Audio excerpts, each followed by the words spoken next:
Good morning, Bob. I wanted to take some time with you today to discuss a topic that the company is focusing on. It is neuroscience, which plays an important role in the workplace and in leadership development. I have a few questions. What is neuroscience, and how is it emerging? How does neuroscience relate to leadership? And my last question is, how could it benefit your work setting? These are great questions. Let's take a walk and I will explain them to you. Sounds great. Bob, you asked what is neuroscience? Yes, and how is it emerging, especially in the workplace? Neuroscience is the study of how the nervous system develops its structure and what it does. The field's focus is on the workings of the brain and has become a more interdisciplinary science that works with other fields.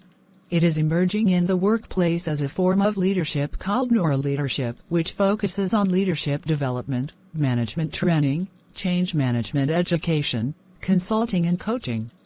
Wow, that sounds very interesting. I am excited to see how we will incorporate neuroleadership into our company. Yes, it is very interesting. We have found that this brain science, as it is called, can help leaders become more successful. With our new understanding of this topic, we can lead more effectively and help our employees meet their goals and objectives. You mentioned how it will help the leadership guide and direct employees to meet their goals and objectives. Yes, by understanding brain science and how to use it as leaders, we can in turn help our employees and better address their needs as they work toward their goals. Do you have some examples on how it could benefit our workplace? Yes, let's walk to the conference room and we can discuss it further. Sounds like a plan. Bob, I asked a few department heads to join us for this part of the discussion. Thank you everyone for joining me and Bob for the continuation of our discussion on neuroscience and how we as leaders can use it to become better leaders as well as help our employees reach their goals. Let me give you some examples of how we can use this brain science in the workplace. But first, let me give you some background information on brain science. Brain science is a division of neuroscience. It refers predominantly to functional brain imaging studies that have been published. By understanding how brain blood flow changes in different brain regions our response to tasks or challenges, we can start to understand how the brain works, and in doing so, gain insights about a different metaphor to describe human behavior. So are you saying that we can adjust our behaviors and become better leaders if we understand how parts of our brain work? Yes, Bob, that is correct. For example, we assume that a leader does not believe that his or her anxiety impacts his or her decision, when in fact anxiety centers in the brain are connected to short-term memory, risk-benefit analysis, and attention. When leaders are anxious, their decisions may be impacted. Neuroscience can also help leaders communicate more efficiently, motivate employees, and enhance their conflict management skills. I can see how this will be impactful going forward.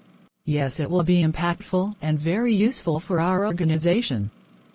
Another example that I would like to share is how we as leaders have the belief that we can discern conflict of interests and still make good decisions. Conflicts of interests create brain discomfort in regions that are critical for decision making, including the brain's attention center and risk-benefit center. The brain may exclude important information in its calculations in order to decrease discomfort without the leader knowing. Thus, conflicts of interests should be addressed overtly.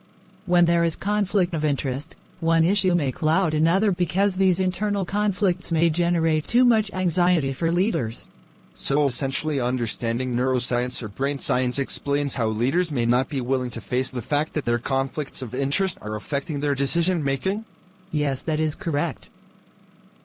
We as leaders must understand that we can use neuroscience in enhancing our decision making, building better relationships with our internal and external customers as well as improving upon our strategy executions. Now that we have had a brief overview of brain science, let us all take some time to think of ways to offer this new information in a training module. Bob, you and I previously discussed incorporating meditation rooms in the new office space. Let's pick this discussion back up in my office so that we can explore ways to utilize the meditation space as well as develop a new training course that will be paired with its usage and talk about your research on positive thinking. Sounds great. I will meet you back in your office. Bob, thanks for meeting me again. We can go over the framework and fine-tune it at a later date. Sure, I can give you the nuts and bolts of the research that I have found on positive psychology.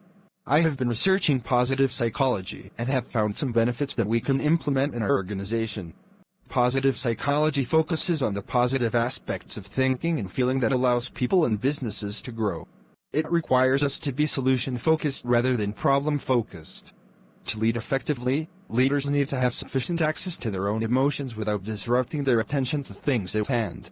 Positive thinking prepares the brain for better insights and thinking as we utilize it in our workplace.